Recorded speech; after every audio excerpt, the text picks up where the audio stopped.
Tennessee's Wild Side is a presentation of the Jackson Foundation. There's an estimated 10,000 caves across Tennessee, believed to be more than any other state.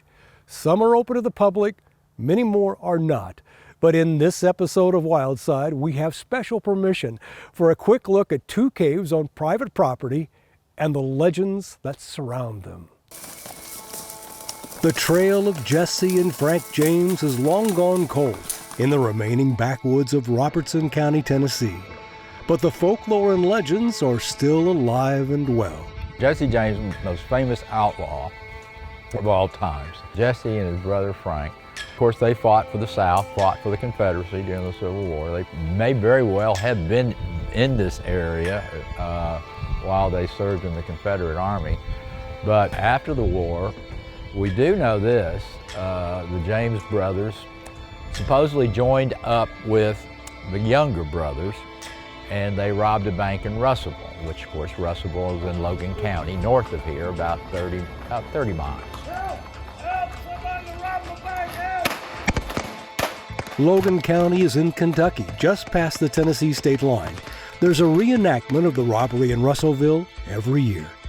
Chances are they did come through Robertson County probably on numerous occasions. And then also Jesse lived in Whites Creek, Tennessee, which is to the south of Robertson County, not too far from our southern border. These cowboys and cowgirls have not robbed a bank, but they are asking for money. It's a fundraising ride for the Mustang Heritage Foundation and to honor one of its founders, the late Randall Carr. They are riding on land owned by Randall and his wife Paula. The Carrs operated the Cross Plains Wild Horse and Burro Center here for more than 40 years. Randall's always, I can remember we was riding one time and I said, "You left brush piles out in the middle." He said, "Well, the rabbits need someplace to live." So that's always been how he did things, and thought about the natural world and how it would affect it, and he wanted to make sure that there was room for them. Treading across the Carr family's private property, this modern-day posse rides into a rough and thorn-protected creek bed.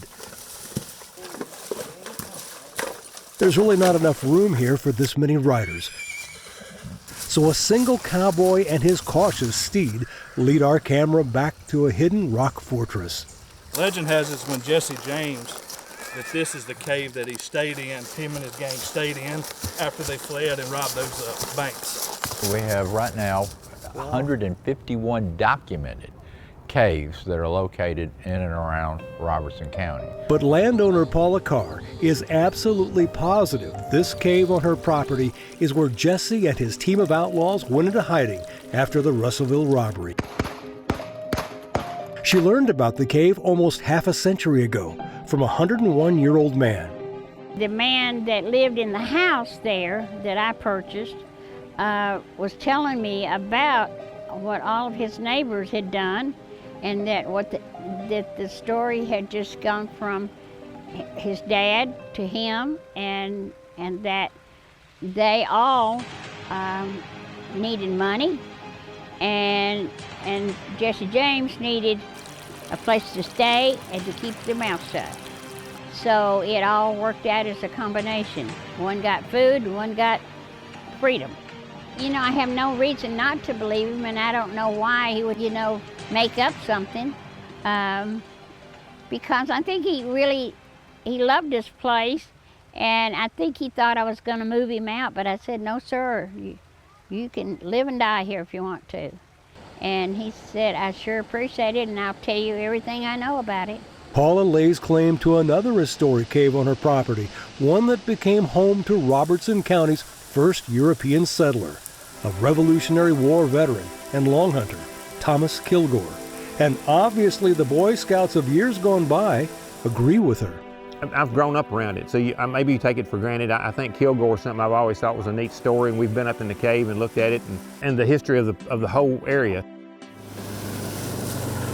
This Robertson County property near the Red River was still part of North Carolina and mostly wilderness in 1778 when Kilgore made the long and treacherous journey here for the promise of a 640-acre land grant.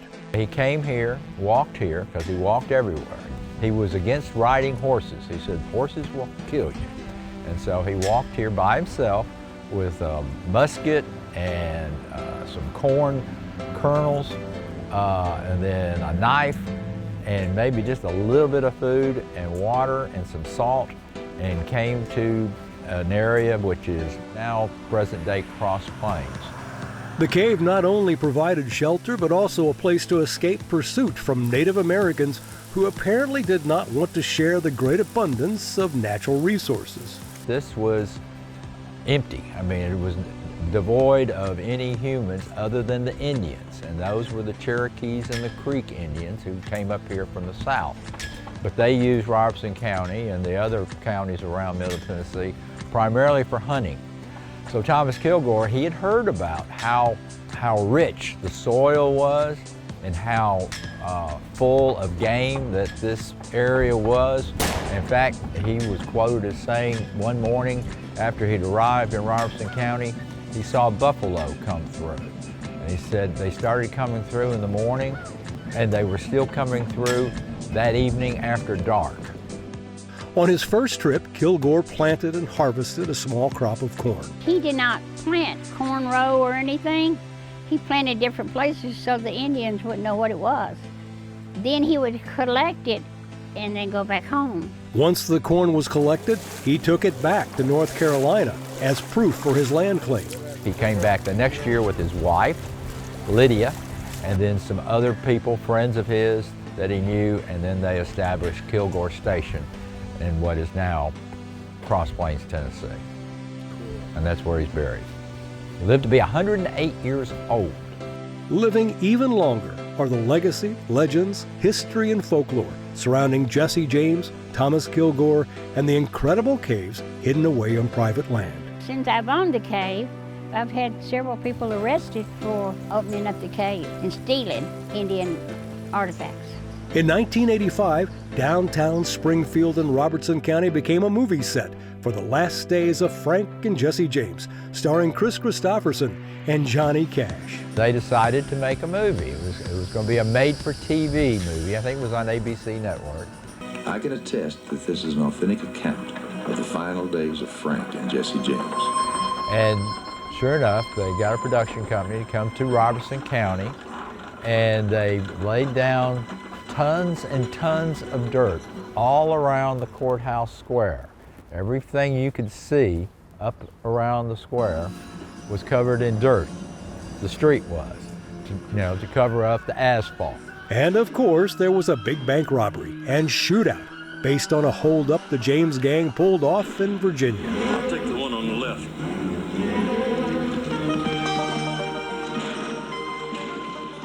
The Robertson County community has celebrated Jesse James Days with festival activities several times since then, and even brought in the reenactors from Russellville.